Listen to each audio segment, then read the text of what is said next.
c'est bien ou pas? Si j'arrête de respirer, je vais te relancer. Je vais essayer.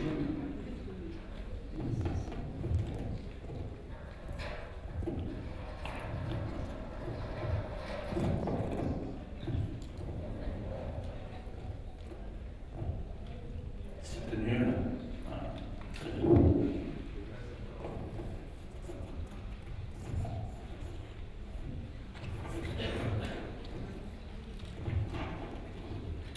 Peut-être que c'est mieux.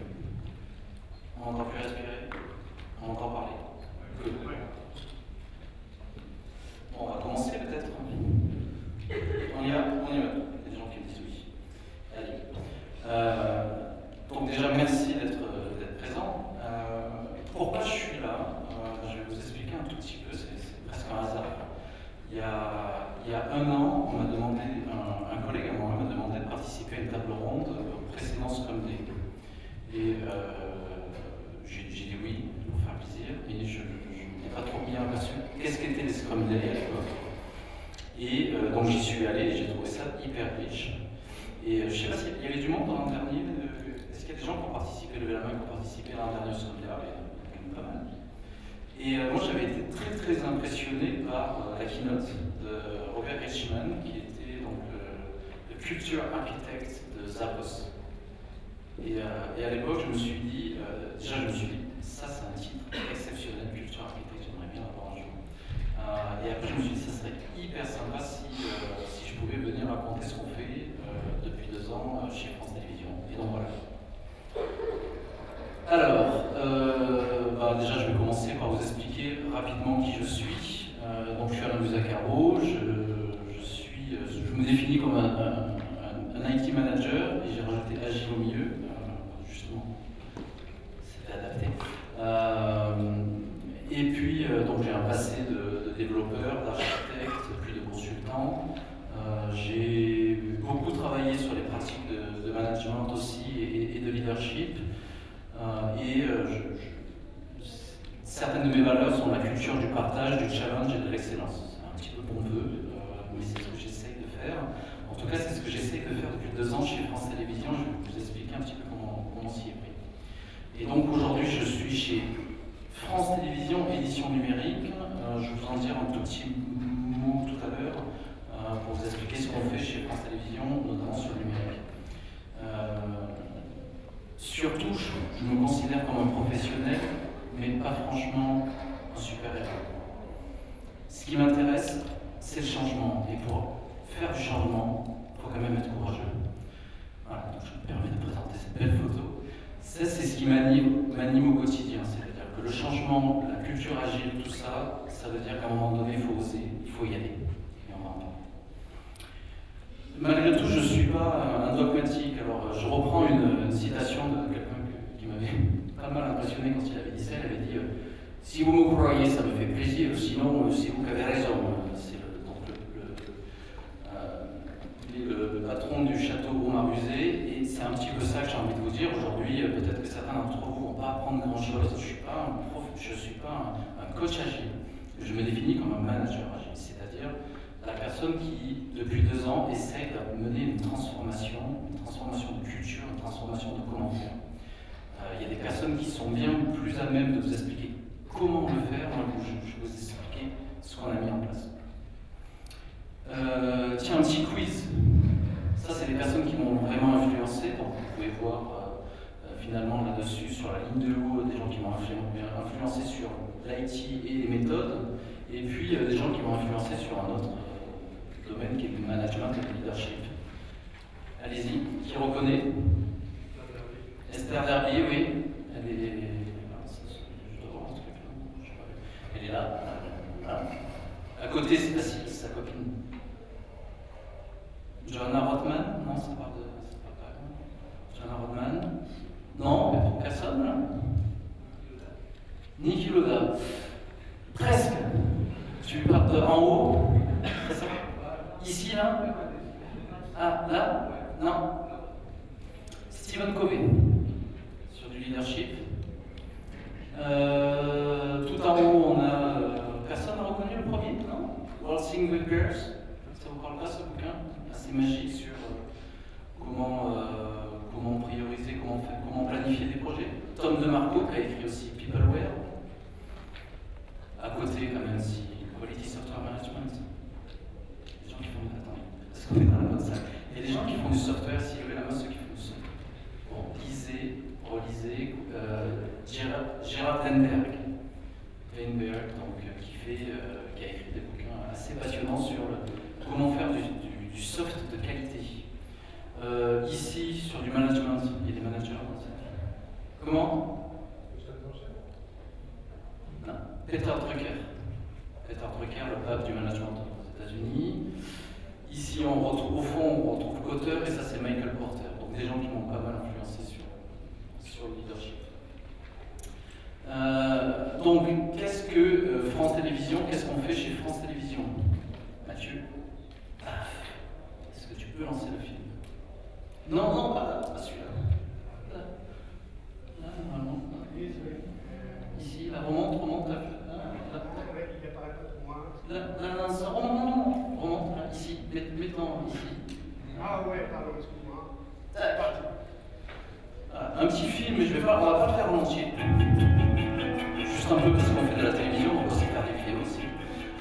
Pour vous expliquer ce qu'on fait chez nous. Et qu'est-ce qu'on fait? Vous allez voir, on a des contenus.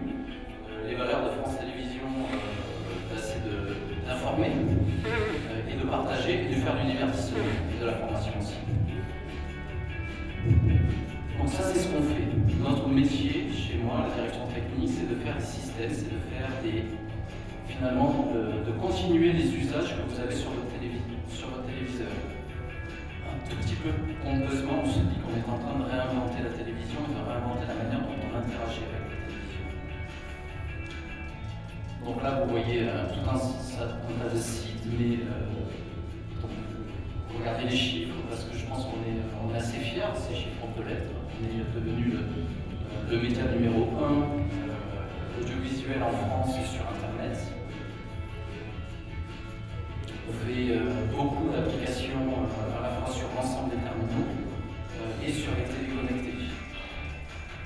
Et ce qu'on dit, c'est que pourquoi on fait tout ça?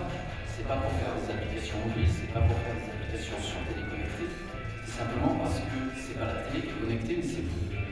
L'utilisateur aujourd'hui est connecté, il ne veut plus savoir d'où il regarde, il veut juste consommer du contenu, le contenu qu'il veut, d'où il veut et quand il veut. Et donc c'est cette continuité qu'on essaye d'avoir. Donc là on a un service qui s'appelle France TV Info. J'en parlerai juste un petit peu après, c'est un service qui pousse de l'information. On a été les premiers à créer un live style Twitter pour l'information. Voilà, depuis 2-3 ans, on est assez fiers aussi, on a des beaux succès d'audience. On a la chance d'avoir des événements sportifs, encore des droits. Et donc on a les JO, Roland Garros, le Tour de France. Sur la culture, on a une qui est malheureusement pas assez connue. On a un service qui s'appelle Culture Box qui propose des événements en direct et en différé aussi, et spécifiques pour le web, des captations spécifiques. Voilà. Je vais arrêter un tout petit peu vous avez le lien si vous voulez aller voir un petit peu. Voilà. L'autre aspect, c'est d'engager l'audience. Le téléspectateur n'a plus envie de regarder juste quelque chose à la télé. Il a aussi envie d'interagir et de partager avec ses amis ou d'influencer ce qui se passe dans la télé. Et donc c'est créer ces vases communicants avec la télévision. Rapidement, deux petits contextes avant que je vous parle un petit peu de la manière dont on a mis en place cette transformation agile. Le premier, c'est les municipales. Pour la petite blague, j'en ai marre des élections. Parce que ça nous fait travailler très tard. Et les soirées électorales, on les passe à peu près de 17h jusqu'à 2-3h du matin à essayer de regarder si nos systèmes fonctionnent encore. Alors, des forts trafics de ouf. Juste pour vous expliquer, bon, ça c'est, là aussi, au premier tour par exemple, on a fait 9 millions de visites, on a été donc cumulé, tout écran confondu, on a été numéro 1 en France là-dessus, donc on est là aussi très content. je suis IT, moi c'est ça qui me passionne. Quand vous avez ça, quand vous avez à un moment donné ces pics de charge, c'est-à-dire que là je l'ai fait que, d'ailleurs je ne l'ai pas agrégé, je l'ai que sur un produit et on en avait 3 en place. Mais je peux vous dire qu'on a atteint à un moment donné à notre pic 380 000 requêtes par seconde. C'est honnête comme chiffre. Je me rappelle à l'époque on essayait de faire des systèmes où par serveur on arrivait à peu près à aller jusqu'à 1000 requêtes par seconde. Regardez, il en faut 380. Donc c'est pas comme ça, effectivement, qu'on travaille, on a des systèmes. Notre métier à nous, c'est de faire de l'Internet fort trafic. C'est créer ces conditions qui font que derrière, on est capable de réagir très rapidement, mettre en place des dispositifs très rapidement. On sait quand arrivent des élections, mais on doit réagir aussi par rapport à des évolutions, des événements. Et l'actualité, on sait très bien que les événements, on ne peut pas trop bien les prédire. Et donc, il faut qu'on ait des systèmes qui fonctionnent. Il faut qu'on ait à la fois, et c'est ça qui est un petit peu compliqué, c'est là où je ne suis pas tout à fait dans le métier du système d'information, je suis dans le métier de l'Internet. Il faut savoir faire des systèmes, il faut savoir avoir un time to market réduit pour répondre à des besoins de nos clients à nous internes, c'est l'antenne, c'est nos télévisions, et aussi répondre aux besoins des utilisateurs. Pourquoi on est premier? On finit premier au premier tour des municipales? Parce que par rapport aux autres, j'ai un petit peu la prétention de dire ça, on n'est pas tombé. Et franchement, c'est de la prétention parce que honnêtement, en toute modestie, faire des systèmes comme ça, avoir la certitude que ça ne tombe pas, c'est très compliqué. Et donc on se regarde et puis on se parle surtout entre nous, entre CTO des grands groupes de médias, on échange pour essayer de faire ça et on se donne des trucs parce que c'est pas facile. Autre petit exemple pour vous donner les caractéristiques de notre société, c'est par exemple l'offre numérique autour de Sochi. Donc on était présents, là aussi c'est un gros événement. Effectivement, vous avez compris qu'on était présents sur tous les écrans, c'est pas ce qu'il y a de plus passionnant. Ce qu'il y a d'intéressant là, et qu'on a eu des succès d'audience. Ce qui est intéressant, c'est que quand on regarde et qu'on démarre un projet comme ça, on se donne à peu près on doit le démarrer en septembre, un projet comme Sochi. Donc ça veut dire qu'on se donne à peu près 6 mois. Il y a beaucoup de chantiers, et surtout, là je voulais marquer, c'est pas pour que vous reconnaissiez des noms, mais pour vous expliquer qu'il y a beaucoup d'équipes qui travaillent ensemble. Et c'est aussi la particularité de là où on est, c'est qu'on a beaucoup d'équipes aujourd'hui qui doivent collaborer. Beaucoup travaillent aujourd'hui en agile. Je vais expliquer comment on est passé en agile. Mais comment fait-on pour, et ça c'est très compliqué pour nous aussi, et comment fait-on pour avoir des équipes qui arrivent le jour J avec un système qui fonctionne? Donc forcément on a des roadmaps, on a des points de rencontre entre ces différentes équipes. On va rentrer un petit peu plus dans le détail. Une transformation en marche, pour moi là aussi c'est évident. Je vous l'ai montré dans les chiffres, depuis 2 ans, on ne cesse de progresser, on est devenu brand number one. Mais pour moi, ce n'est pas le critère number one. Pour moi, le critère number one, c'est d'aller voir notre sponsor chez France Télévisions, il s'appelle Bruno Patino, c'est le numéro 2 de France Télévisions, et de lui demander, alors, t'en penses quoi? Et il m'a fait le plus beau compliment, il me dit, tu sais, c'est acquis. Il m'a dit ça au bout d'un an seulement. Il me dit c'est acquis parce qu'il y a 1 an et demi, quand je suis arrivé avec ma stratégie du numérique pour France Télévisions, tout le monde m'a dit elle est super, elle est top ta stratégie, mais tu n'as pas les équipes pour faire. Et vous n'avez pas les méthodes. Pourquoi? Parce que traditionnellement, et ça se comprend aussi, il y avait des méthodes qui étaient assez, des cycles en V, on fait tout de suite on pense à la Rolls au lieu de faire un MVP, voilà, tout ce genre de choses. Et au bout d'un an, plus personne ne lui posait des questions, plus personne ne lui disait « t'as un problème de delivery ». Donc c'est acquis. 2 autres exemples qui, moi, me permettent de dire que c'est acquis. Le premier, c'est mes concurrents. Quand je vais voir des amis CTO de Canal, du Monde, de M6, tous me disent c'est incroyable ce que vous délivrez. et on est passé d'un statut de un petit peu de notre gueule sur le numérique à maintenant vous êtes un benchmark, on regarde tout ce que vous faites. Troisième axe, c'est que j'ai des gens, des fois qui sont dans cette salle, qui ont envie de travailler avec nous. Donc des gens excellents comme vous qui veulent travailler avec nous, pour moi, c'est un bon signe qu'on a fait une transformation aussi. Donc il n'y avait pas de post-it avant, donc on est devenu une post-it compagnie. Ça tout le monde se fout de ma gueule, c'est pour ça que vous avez des post-it là. Après, c'est qu'on a fait un goodies qui était des post-it forcément. Donc on en a un petit peu de partout maintenant.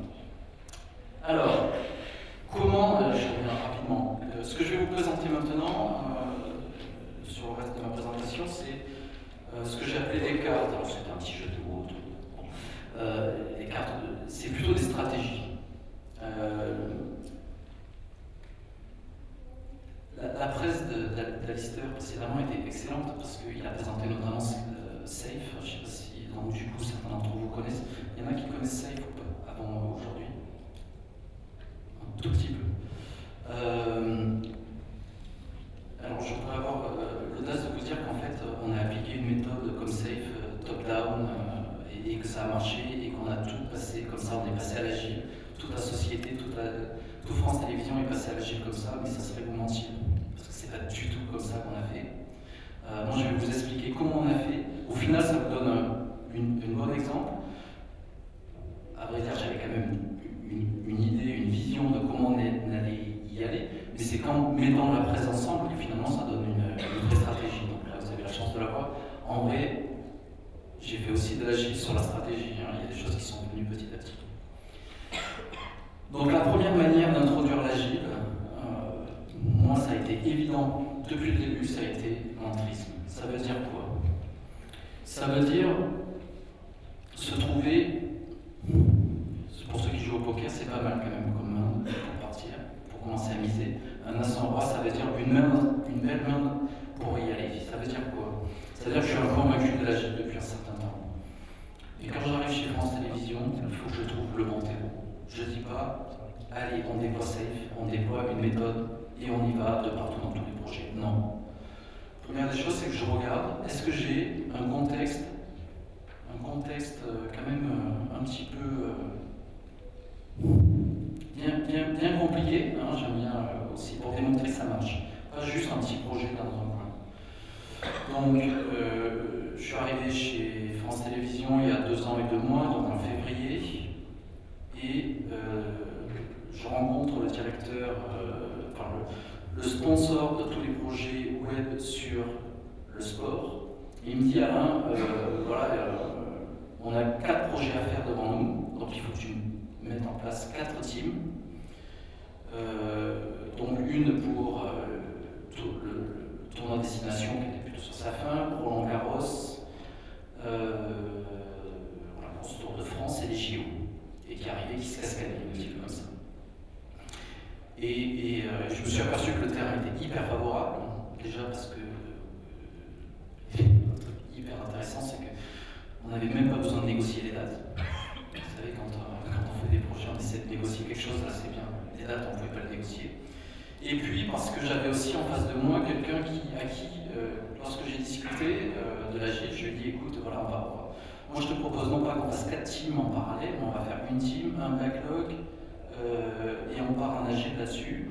Je lui ai expliqué un petit peu ce que ça voulait dire, et j'ai vu que la personne était complètement in là-dedans. Et je lui ai dit, par contre, on va se faire accompagner, on va se faire du coaching, et on va se faire accompagner sur de l'industrialisation. Donc, tant pis Guillaume, je vais te faire lever parce que le coach il est là, celui qui a fait ça. C'est Guillaume Duquesne qui est au fond de la salle. Vas-y, fais coucou.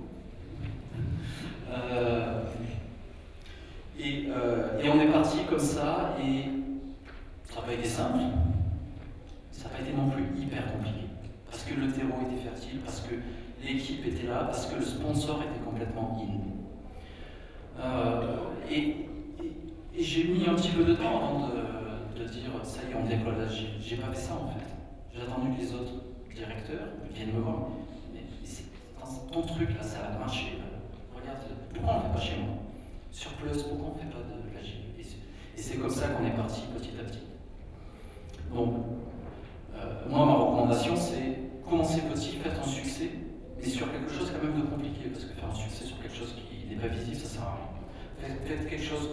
sur quelque chose de compliqué, et après vous allez voir, ça prend tout seul.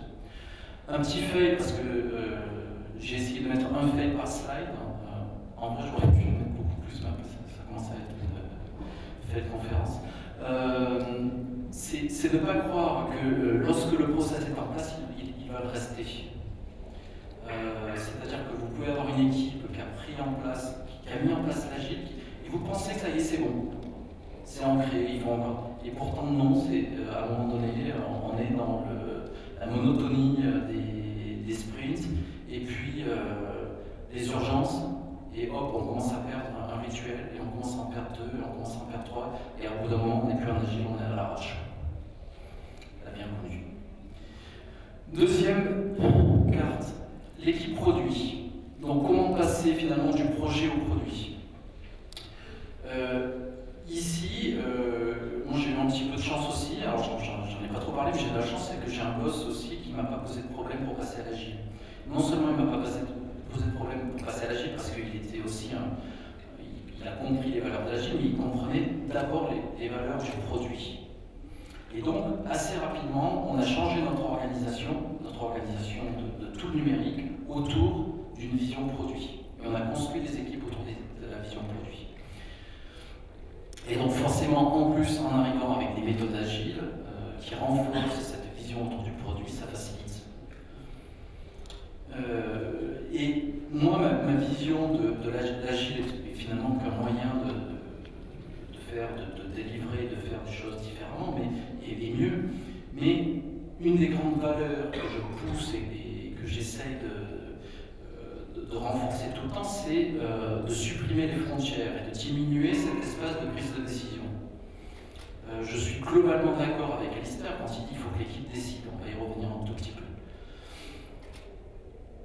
Et puis, ce qu'on a fait, effectivement, c'est focaliser sur des équipes unitaires, c'est-à-dire que certaines personnes venaient me dire très tôt en disant « Alain, c'est vachement bien de faire de l'agile. Tu as des équipes produits, par contre, on n'adresse plus la transversalité. » Alors, je suis un architecte à l'origine. La transversalité, globalement, ça me connaît. Et pourtant, je peux vous le dire, chez nous, j'ai pris la décision inverse, c'est non, c'est pas grave. Si on réécrit 2 fois du code, c'est pas très grave. Faites en sorte déjà que ça marche dans votre équipe. Prenez déjà de l'autonomie, et on y reviendra après, à la transversalité.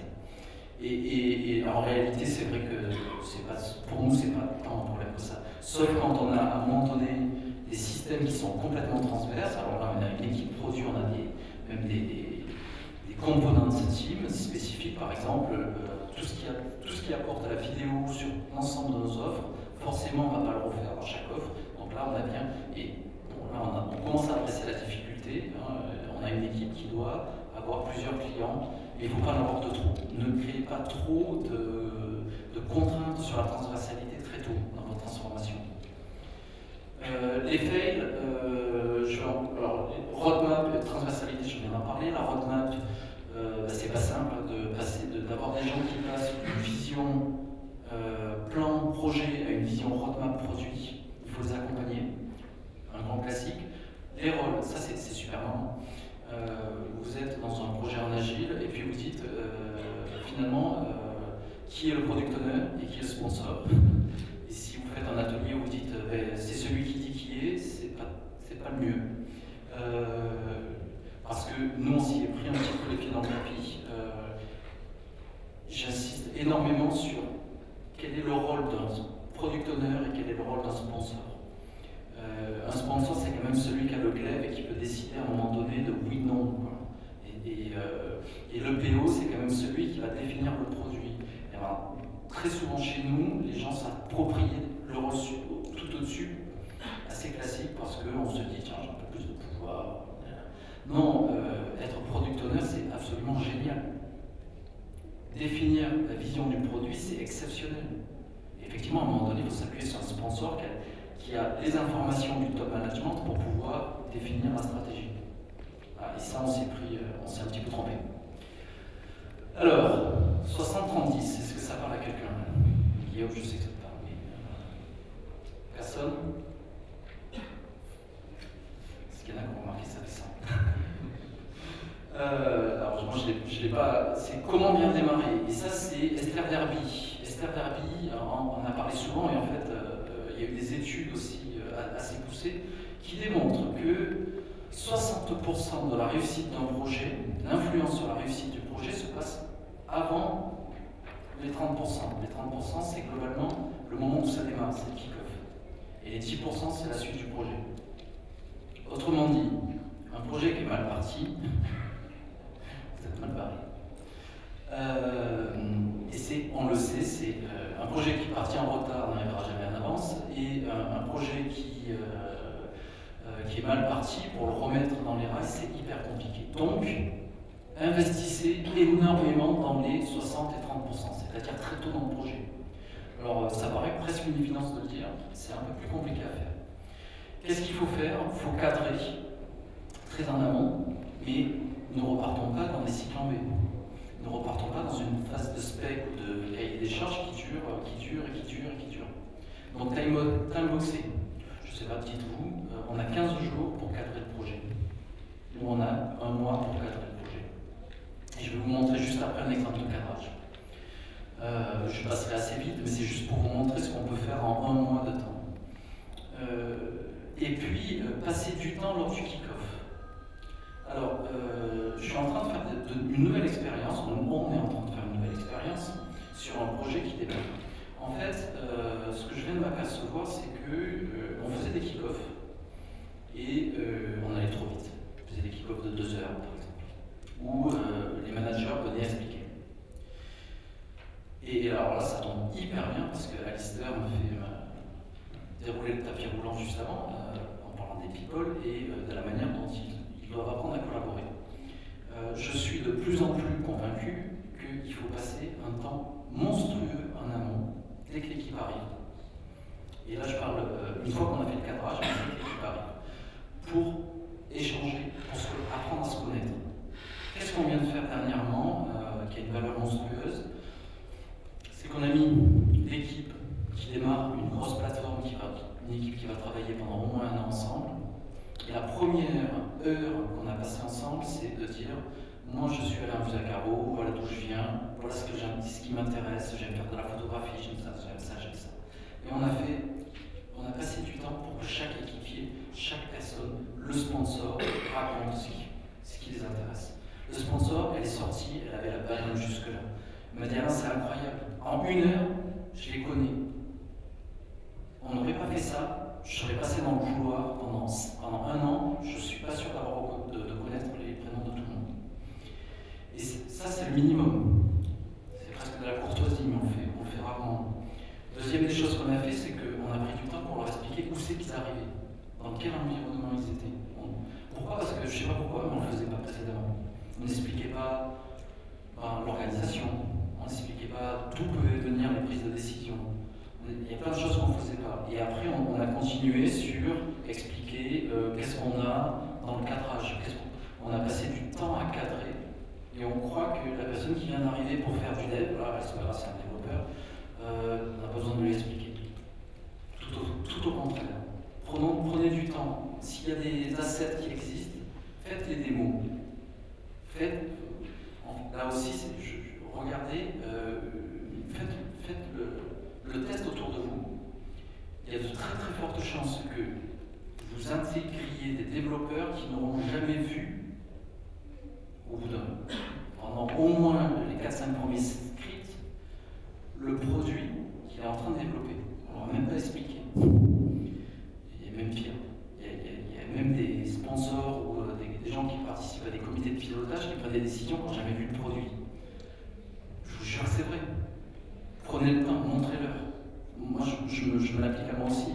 Moi aussi, je suis fautif. Parce qu'on n'a pas le temps, mais c'est une faute professionnelle. Donc, et définir le DOD, bon, ça c'est normal, il faut très en amont se définir le DOD. Alors là, je passe. Alors, le cadrage, nous, voilà comment on l'a formalisé. Honnêtement, encore une fois, vous voulez en savoir plus, vous allez voir Guillaume, parce que c'est même lui qui a fait cette slide. J'ai pas mis de copyright. Et donc, qu'est-ce qu'on fait? On adresse plusieurs thèmes, dont la vision et les enjeux dans un premier temps, la roadmap et la carte fonctionnelle, l'architecture, l'organisation, les moyens, le budget, le honnêtement, ça prend du temps de faire tout ça en amont. Et je vais vous dire, hein, il y a des fois où nous, même qui avons ça, on oublie de temps en temps un truc, donc on se dit, ah merci, on démarre qui coffre maintenant plus vite pour parler du budget. Mais c'est pas loin d'être vrai. Alors, qu'est-ce que ça peut donner? Je vous montre un exemple, mais là je vais passer vraiment très très vite, c'est juste pour vous donner une image de qu'est-ce que peut être un bon cadrage.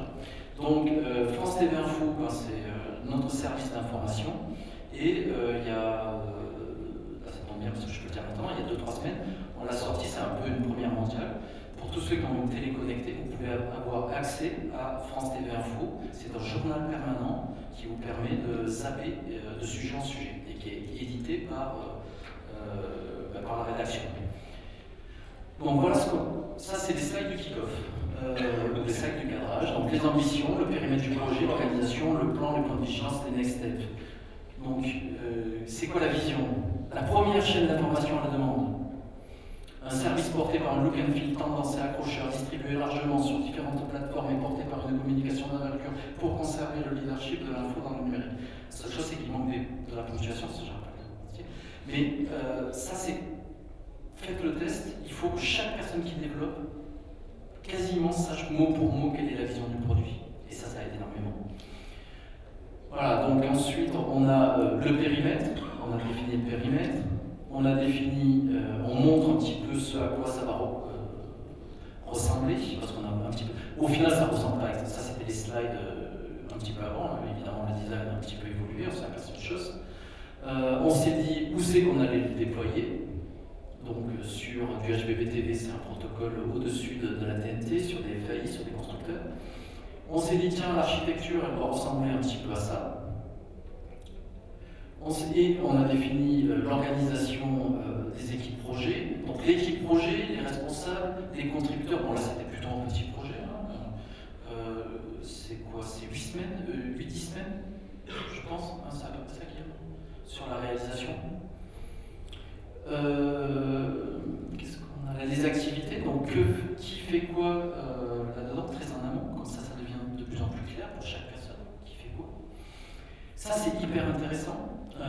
C'est finalement quelque chose, alors ça c'est quelque chose que j'aimerais voir de partout.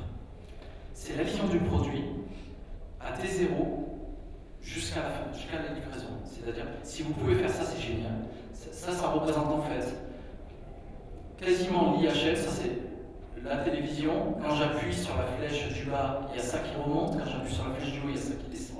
Enfin, voilà. Et c'est donner une visibilité de l'ensemble du produit sur des fonctionnalités. Et ça, on s'en est servi en pilotage tout au long du projet. C'est-à-dire que chaque semaine, pour chaque sprint, en plus de la démo, on faisait passer, tiens, celui-là, ça y est, il est en V07. Celui-là, il est en V08.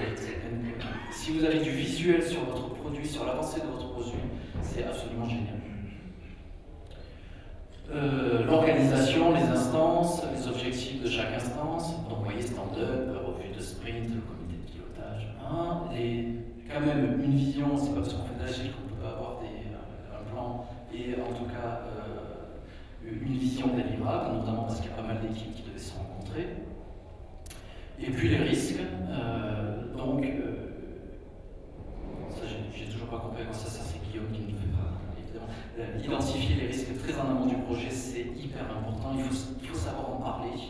Et la meilleure des choses, c'est de demander à votre sponsor de les prioriser. Et ça, c'est assez. Je vous en reparlerai de la priorisation, c'est marrant. Alors, next step, peu importe. Allez, quatrième carte. 7 minutes, ça va, ça fait. L'industrialisation, quelle stratégie vis-à-vis de la qualité? Wendberg dit la qualité, on ne sait pas la définir, sauf qu'on sait juste dire que c'est important pour quelqu'un, à un moment donné. Ah, et c'est important pour qui? Pour moi, DT de France TV, c'est important au moins sur le fait qu'on ait des systèmes qui marchent, qui fonctionnent. Et donc, quand je suis arrivé à la direction technique, j'ai défini la vision. La vision, c'était la raison d'être de la direction technique, c'est de faire du run d'abord. D'être excellent sur le run avant de faire du build. Et le build doit être au service du run. Faire un système, développer un système qui casse le week-end, moi, ça m'aide pas. Parce qu'après, on m'appelle le week-end. Faire un système qui fonctionne, ça se prévoit en build, évidemment. Il faut avoir le run tout le temps en tête. Donc,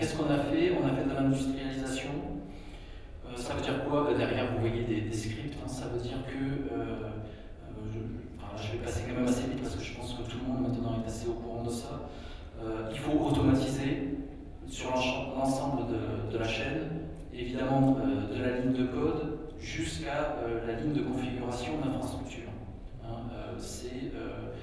Nous aujourd'hui, on a donc on travaille essentiellement sur de l'open source, mais on a bien un passage de Git, Jenkins, Capistrano, Puppet. Je dois peut-être en oublier un milieu, mais c'est à peu près ça. C'est-à-dire qu'aujourd'hui, on est capable, et c'est ce que je leur avais demandé, l'objectif c'était de passer d'un hébergeur à un autre en quelques coups de clic. Pas de partout, il y a des endroits où on sait le faire. Il y a des endroits où on s'est redéployé un service complètement, qu'on passe de notre cloud privé à notre cloud Amazon ou d'autres. Et tout est industrialisé, tout est passé en ligne de commande. Pour devenir excellent sur le run, c'est l'amélioration continue adaptée au run. Relisez Jason Bull qui parle du post-mortem. Il faut faire des post-mortem. Et c'est génial, parce que quand vous avez un problème, c'est hyper évident de se dire tiens, on va le résoudre, et en plus on va apprendre de ça. Quelle déception. Ça paraît juste évident. Moi je suis arrivé, j'ai dit, vous inquiétez pas, vous connaissez pas les post-mortem, c'est pas grave. On va les mettre en place, et dans 2 mois, notre vie sera meilleure. Évidence de l'intérêt, c'est évident pour tout le monde, c'est une calamité, c'est difficile à mettre en place. Pourquoi? Parce qu'il faut aller tout le temps derrière les gars et dire est-ce que tu as fait le post-mortem de cet incident? Non, mais c'est bon, ça marche. Non. Essayons d'apprendre. Ok, je vais le faire. Vous revenez 2 semaines plus tard, le plan d'action, il en est où? Même j'ai pas eu le temps. Donc, faire des post-mortem et établir un plan d'action, et on ne suit pas le plan d'action, ça ne sert à rien. Je vous assure, c'est un travail de tous les jours, de retourner voir. Mais par contre, ça marche. Encourager le binômage, ça me paraît évident, c'est faire de la collaboration entre des équipiers. La SWAT. Alors, comment faciliter les équipes opérationnelles? Petit retour en arrière, j'arrive chez France Télévisions, mon boss doit m'accueillir normalement, passer un petit peu de temps avec moi, il me dit désolé Alain, réunion de crise, le data center est tombé hier, il faut qu'on ait géré ça. Okay. 8 semaines comme ça. 8 semaines où tous les week-ends il y avait des choses qui tombaient. Donc j'ai dit, on va y arriver. On va aller quand même chercher des. SWAT, c'est le Rambo, enfin, c'est le GIGN, c'est ça. Et c'était pour rigoler que j'ai appelé ça la SWAT. Et finalement, maintenant, vous avez vu tout à l'heure dans les organisations, tout ça. En fait, c'est des architectes techniques hyper bons qui connaissent la problématique que l'on a et qui sont venus mettre en place toute la problématique de caching. Alors, pourquoi j'en parle de ça dans une conf agile? Tout simplement parce qu'il faut avoir des experts. Si vous voulez faire une transformation vers une culture, mettez à disposition gratuitement ces experts, gratuitement pour vos projets. Pareil, les coachs, maintenant, il y a Guillaume et puis un autre coach, Jean-Claude Grosjean, qui travaille avec nous au quotidien. Ils sont en transfert, ils sont gratuits sur nos projets. Je les paye avec du budget, évidemment, hein. Je les paye. Je les paye sur un budget qui est transverse. Ce qui fait que ce n'est pas un frein pour les projets. Les projets peuvent, ou les équipes produits viennent les chercher. Ça n'a pas été si évident que ça. Fixer des objectifs de temps court et de temps long, c'est-à-dire à ces gens qui sont en transverse, essayer de leur fixer du temps court, c'est-à-dire aller sur les projets. Donc quand je prends des architectes techniques, ils ne restent pas en transverse tout le temps. Ils vont fréquemment sur un projet, il y a un projet qui démarre, un peu touchy, bah, tu y vas, tu démarres, tu commences à coder avec eux et tu montres comment on fait. Il faut des gens quand même très opérationnels. Je sais ça parce que j'ai été patron d'architecture d'une cellule d'architectes en transverse dans une assurance et c'était pas tout à fait ça. Oui, on m'a demandé de prendre des questions après, je suis désolé. Et comme il me reste qu'une minute, mais en fait je vais demander à la jeune fille 3 minutes en plus. Tac. Les espaces d'échange. Si vous voulez faire de la transformation, il faut être courageux. Il faut être courageux, mais il faut être impliqué. Donc ça veut dire que moi-même, je me dois de m'impliquer dans des espaces d'échange. BBS, ça veut dire, vous voyez, ça c'est une photo qu'on a prise. J'ai proposé de prendre un bouquin, celui de John Rodman qui s'appelle Magic, mais ça aurait pu être un autre.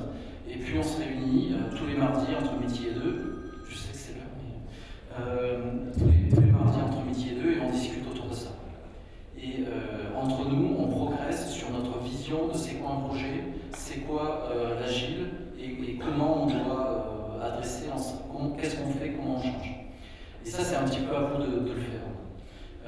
ne pas compter son énergie. Bon, l'effet, c'est qu'on a essayé de faire des blocs techniques, toute la documentation, chez nous, ça marche pas bien. Et enfin, mon rôle à moi, je me définis comme un manager, oui. Je prends des décisions, oui. Mais je me définis comme un manager protecteur. L'avantage de travailler à France Télévisions, c'est qu'on peut se prendre pour Pujadas. Et donc, mon rôle aussi, c'est d'aller voir, de protéger les équipes de temps en temps de la pression que l'on peut avoir du top management. Parce que, attention, il y a le projet qui arrive. Quand vous travaillez dans les médias qui, en plus, ont plein d'événements, je peux vous dire qu'à un moment donné, de temps en temps, la pression va s'intéresser.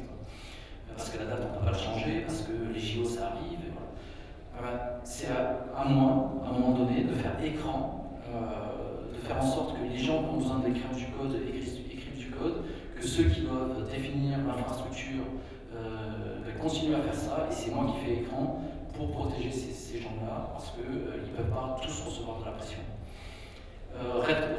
Rythme soutenable et itératif, oui, avec évidemment des périodes. Attendez, on n'est pas tous tout le temps comme ça. Par contre, à un moment donné, quand on vient de se passer 2 tours d'élection, il faut relâcher un petit peu la pression. Éduquer les décideurs et les achats, ça c'est pour tous ceux qui sont managers, je peux leur donner des petits tips. Si on veut faire une transformation à un moment donné, passer en agile, ça veut dire travailler avec des gens différents, ça veut dire tout simplement aussi potentiellement des TGM différents. Si on veut travailler différemment, il faut aller convaincre. Et alors, rapidement, le dernier fait, c'est le P0. Vous pouvez faire ça, dire à tout le monde, à vos grands sponsors, voilà, on va définir des priorités. Donc on commence, t'as quoi en P1, t'as quoi en P2, non, je recommence, t'as quoi en point P1.1, P1.2, P1.3. Et puis le week-end suivant, la semaine suivante, vous arrivez, vous avez des P0. Voilà, donc c'est très compliqué, et il faut recommencer. Non, P0, on va pas faire P-1 la prochaine, donc c'est pas possible. Donc ça c'est hyper compliqué, et c'est mon rôle à moi. Voilà, j'en ai terminé. Très rapidement, vous pouvez me contacter quand vous voulez. Donc c'est du service public. Ça veut dire quoi? Ça veut dire que si vous voulez, je suis tout à fait disponible pour des questions, pas maintenant, mais ailleurs. Contactez-moi, je peux venir vous donner mon avis. Je le fais de temps en temps, je vais dans des sociétés où j'explique comment ça s'est transformé et on peut passer du temps ensemble. Et vous pouvez venir aussi vivre ma vie si ça vous intéresse. Et puis, la tradition, c'est que je n'ai pas de presse sans une photo de mon chien. C'est aspect courageux, idiot. Des questions? Comment? C'est une petite fille, gentille comme ça. Très bien, voilà, on a du temps pour les questions. Du coup, je crois qu'il y a un micro. Oui, d'accord. C'est au sujet de l'architecture, vous avez dit que là, vous aviez un petit peu greffé l'architecte sur vos équipes. Pourquoi ne pas finalement avoir dit, je reprends, puis je me garde sur tout le monde projet, parce que l'architecture, c'est pas.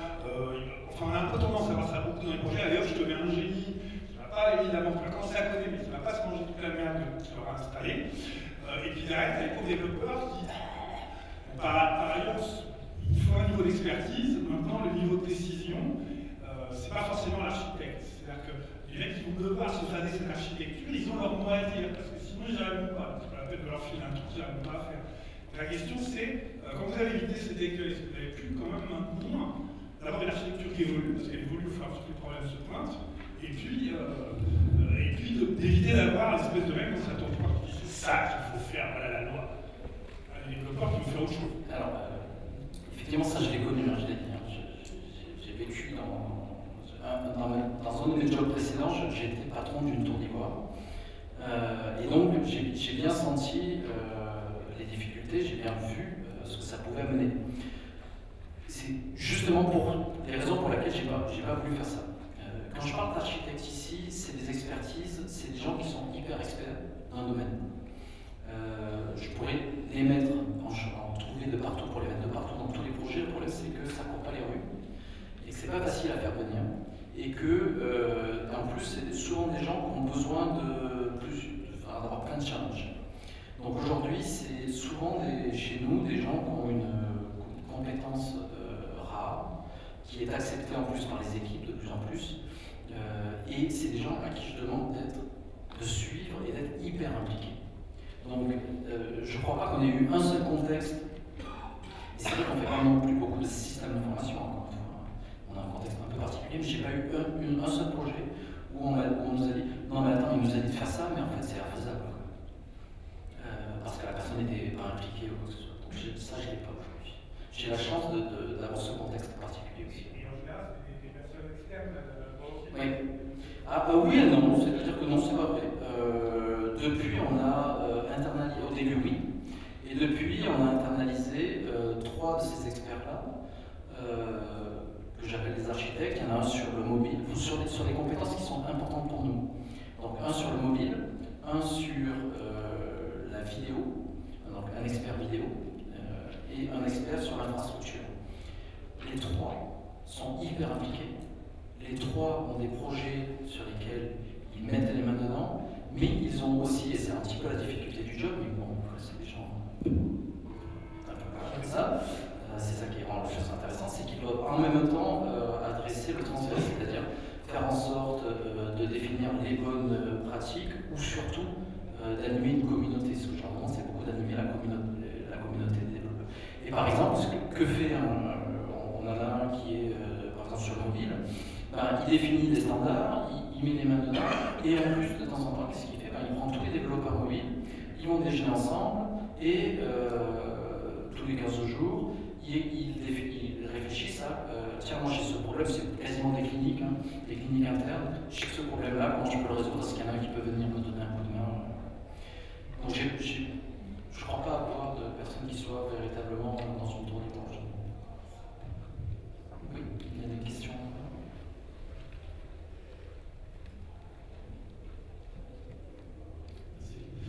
Oui, j'avais une question concernant les freins que vous avez peut-être pu rencontrer. France Télévisions, c'est une grande maison, c'est le service public. J'imagine que c'est pas simple de faire une transformation agile. Alors, que les choses soient claires, je ne prétends pas avoir fait une transformation agile sur toute France Télévisions. À cela, je vais avoir un problème. Je vais avoir un cas d'enchaîne, je pense.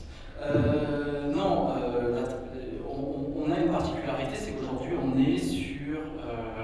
On a isolé, alors ça c'est historique, on a isolé les développements pour le numérique. À côté, il y a une bulle qui s'est créée, on pourrait appeler ça un peu une bulle d'innovation, qui se fait traditionnellement, et qui est un petit peu à côté de l'ensemble des autres développements. Ce qui ne va pas sans problème non plus, puisque ça commence à créer un petit peu de mondes séparés. Mais dans ce monde-là, au moins, on avait les mains libres. Donc on a pu mettre ça en place.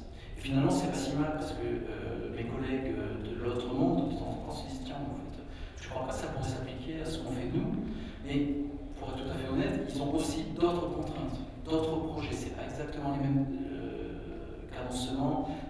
Eux, c'est des gens qui font aussi beaucoup de hardware, donc c'est pas les mêmes types de projets.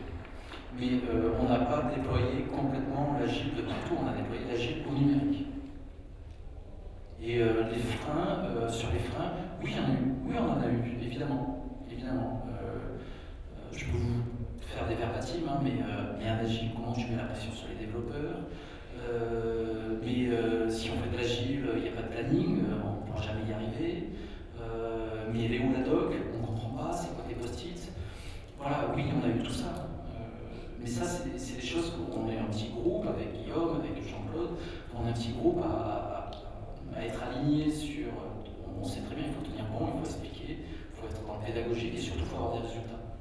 Encore une fois, il faut commencer, démontrer que ça marche pas partout. Je ne peux pas dire qu'on a 100% de réussite avec des projets agiles. Je dis simplement que si on a les valeurs en tête et qu'on essaie de les maintenir, ces valeurs, généralement ça marche. Et en se faisant accompagner, en faisant attention à mettre les bonnes personnes au bon endroit. Oui. Question.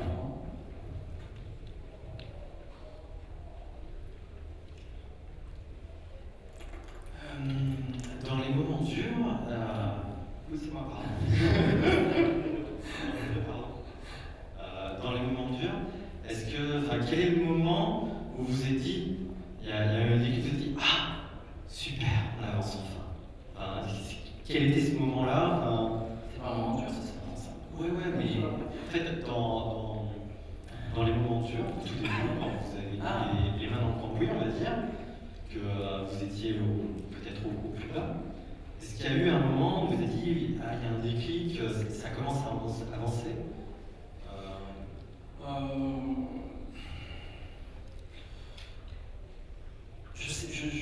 J'essaie de me rappeler. Je sais que la sauce a pris très vite sur ce projet sport. Et c'était évident. Dès le départ, parce que les gens doués pour ça sont venus influencer, coacher, mettre en place, et que je n'avais pas de frein dans ce contexte-là. Donc, encore une fois, la difficulté, ça a été de trouver le contexte quelque part, mais qui s'est présenté un petit peu à moi. Et après, une fois qu'on était parti, je ne me suis pas dit que ça va être compliqué. Sur d'autres équipes, par contre, oui, il y a eu, je vais donner un autre exemple, du coup, certaines personnes se sont dit très rapidement, ah ben, ok, ça va, j'ai compris. Ok, commande-moi des post-it et c'est bon, on va y aller, ça va marcher, ça va, j'ai compris, on met un Kanban, du craft, et puis on met des post-it et c'est bon, quoi. Et ces personnes-là se sont... Mais enfin, je veux dire, il faut accepter ça quand on fait une transformation. Il y a des personnes qui peuvent être volontaires et puis du jour au lendemain y arriver parce que, j'en sais rien, le soir elles potassent et puis elles lisent tout ce qui va bien et qu'elles ont la science infuse. Et donc moi je ne vais pas infliger de l'aide de coaching nécessairement. Et puis il faut accepter que ces personnes-là se plantent un peu. Donc on s'est aperçu, ouais, non. Parce que le gars qui faisait ça avait quand même sa vision quasiment comme on a du contrôle classique.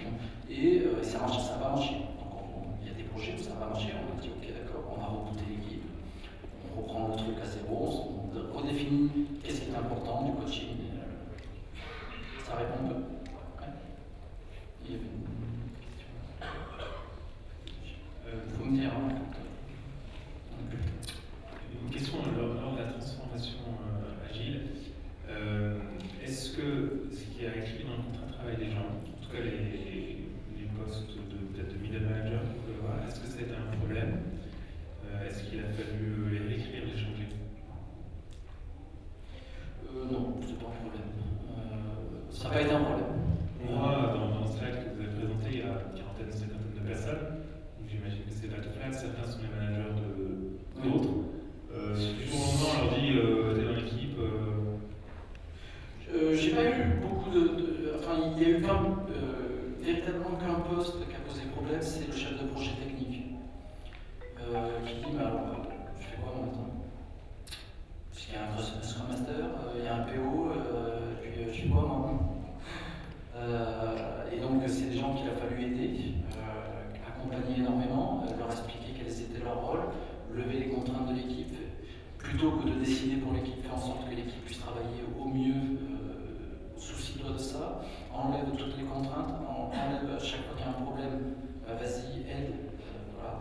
Et donc de renverser un petit peu le rôle, qui était avant un rôle, je prends les décisions pour et c'est moi qui dicte, à un rôle où il est plus responsable, ils deviennent de plus en plus, entre guillemets, Scrum Master, ils sont un peu responsables du process et en tout cas de faire en sorte que la coordination sur le projet se passe bien. Mais on n'a jamais posé de questions sur les postes, heureusement. Je pense que c'était vraiment. Tous les gens qu'on a vus, ils sont sur site, ils sont au même endroit. Alors non, on a plusieurs expériences. On a même fait des forfaits agiles, travaillé avec des équipes qui se trouvaient soit à Rennes, soit ailleurs avec nous. Succès de temps en temps, échec de temps en temps. Évidemment beaucoup plus difficile. Quand ils sont colocalisés, c'est vachement mieux, on le sait.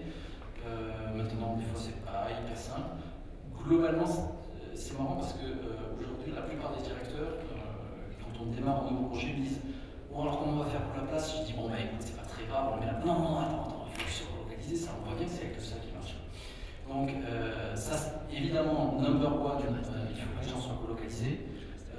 Si c'est pas le cas, il y a. Enfin, je veux dire, ça demande plus d'énergie, mais c'est possible aussi. Je vous donne un exemple où à un moment donné on a fait du Scrum avec une équipe qui était en Ukraine. Bon, c'est pas top, parce qu'il y a des décalages horaires, il y a des choses. On a fait vraiment beaucoup. Attendez, c'est pas une.